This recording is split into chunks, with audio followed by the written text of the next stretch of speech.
Hello and welcome to day 5 of the Purposeful Leadership Challenge. You're halfway through and this marks an important milestone in your development. Over the last 4 days we've looked at the traditional expectations of leaders and we've looked at how you can identify your unique strengths, as well as hopefully putting some actions in place to make some purposeful changes to your approaches. I want you to take a moment there and reflect on your progress. What patterns have you noticed and what new practices are you starting to find most valuable? And consider the challenges you've faced as well as the insights you've gained. So just take a minute to think about that. Day 5 though is going to focus on delegation. It's easy, and I put my hand up, I know this, to think that it's best to do everything yourself to ensure maybe quality or efficiency, and we'll get into other reasons why sometimes we don't delegate. However, this type of mindset can hinder both your ability to focus on strategic initiatives and goals, as well as the potential for your members, your team members, to grow and develop. So 25 minutes on the clock. So first of all, I want you to spend 10 minutes listing, 5 minutes listing 5 to 7 things you struggle to delegate. Okay? And when you've done that, I want you to look at each of those 5 to 7 things in turn and think about, why do you struggle to delegate those things?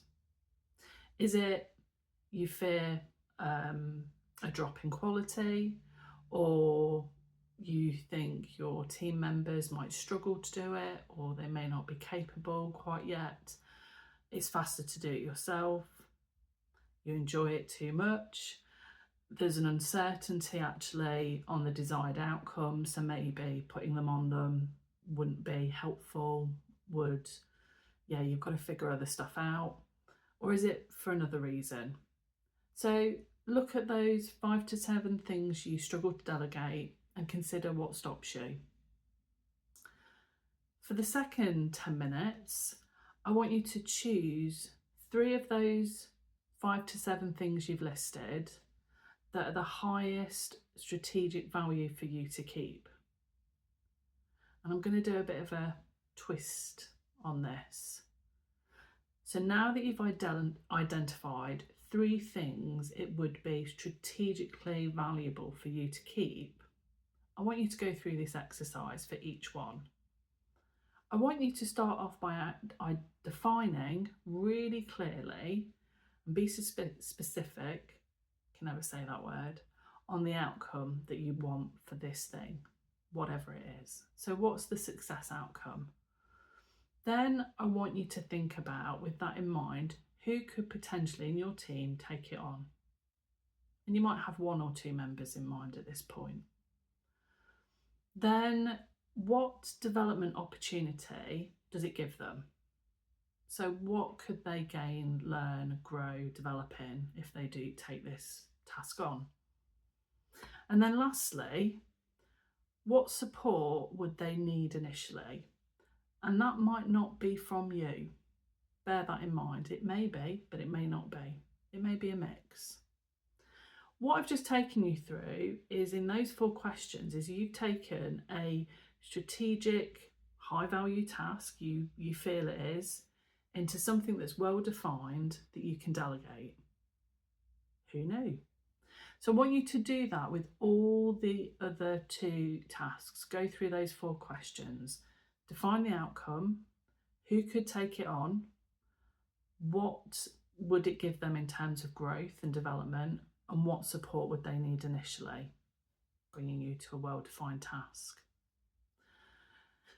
So when you have that, think about maybe delegating 1 or 2 of these high value tasks to your team. Maybe just try 1. Let's start small. So now I want you, in the last 5 minutes, to think about, okay, how are you going to delegate that? What information, support, encouragement do you need to give the person taking it on? And how are you going to, without micromanaging, ensure that it achieves its outcome? Okay? And I want you to schedule some conversations in the next week or so that you're going to pass 1 to 2 of these strategic, valued tasks on to other people. Okay? And note, you've actually now created space in your diary to take on even bigger, more impactful strategic activity, which is where you're supposed to be.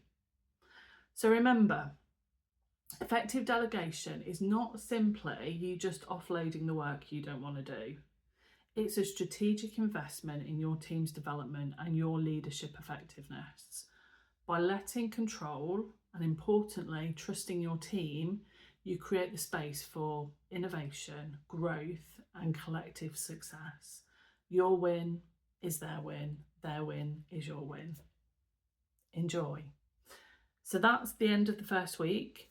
Just to give you a sneak preview of next week, we're going to look at the imposter advantage.